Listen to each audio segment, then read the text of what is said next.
নমস্কার, আপনাদের সবাইকে স্বাগত। বড় কিছু হতে চলেছে বাংলাদেশে। কক্সবাজারে মার্কিন সেনা ঘুরে বেড়াচ্ছে। ধীরে ধীরে সেনার সংখ্যা বাড়াচ্ছে আমেরিকা।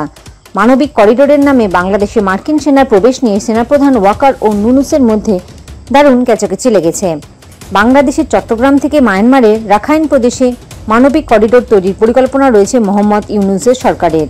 তবে এই করিডোরের মাধ্যমে উত্তর পূর্ব ভারতে অশান্তি ছড়াতে পারে বলে আশঙ্কা করা হচ্ছে। উল্লেখ্য, এর আগে শেখ হাসিনা ক্ষমতায় থাকাকালীন দাবি করেছিলেন আমেরিকা সেন্ট মার্টিনস দ্বীপে ঘাঁটি করতে চায়। একই সঙ্গে ভারতের উত্তর পূর্বের খ্রিস্টান অধ্যুষিত রাজ্যগুলির সঙ্গে পার্বত্য চট্টগ্রাম ও মায়ানমারের রাখাইন প্রদেশ মিলিয়ে একটি খ্রিস্টান দেশ গড়ার পরিকল্পনা করা হচ্ছে। মোহাম্মদ ইউনূসের মানবিক করিডোরের ছক কষে হাসিনার সেই বক্তব্যকে কি সত্যি বলে প্রমাণিত করছে, তা নিয়ে জল্পনা তুঙ্গে।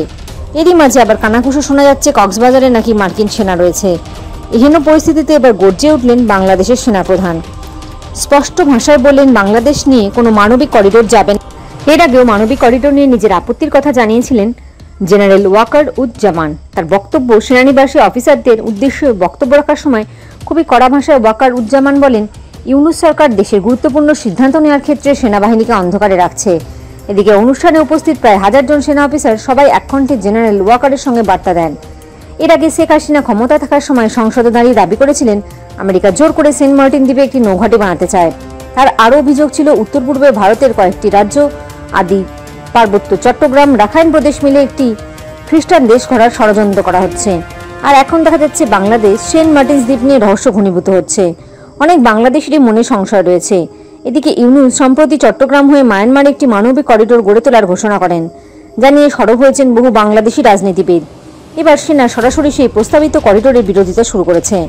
অনেকেরই আশঙ্কা এই মানবিক করিডোর দিয়ে আদতে রোহিঙ্গা জঙ্গিদের মদত দেওয়ার ষড়যন্ত্র করা হচ্ছে। এরই মাঝে আবার দাবি করা হচ্ছে বাংলাদেশে থাকা রোহিঙ্গাদের ফেরত নেওয়া তো দূর, আরও রোহিঙ্গা মায়ানমার থেকে বাংলাদেশে আসতে চলেছে। এইসবের মাঝে দক্ষিণ এশিয়া এই অঞ্চল বেশ অশান্ত হতে পারে অদূর ভবিষ্যতে। আর এই পরিস্থিতিতে হাসিনার অভিযোগ ক্ষমতায় টিকে থাকার জন্য মানবিক করিডোরের নামে যুদ্ধ খেলায় মারতে চান ইউনূস। এখন দেখার কি হয়। জয় হিন্দ, জয় জওয়ান, জয় কিষান।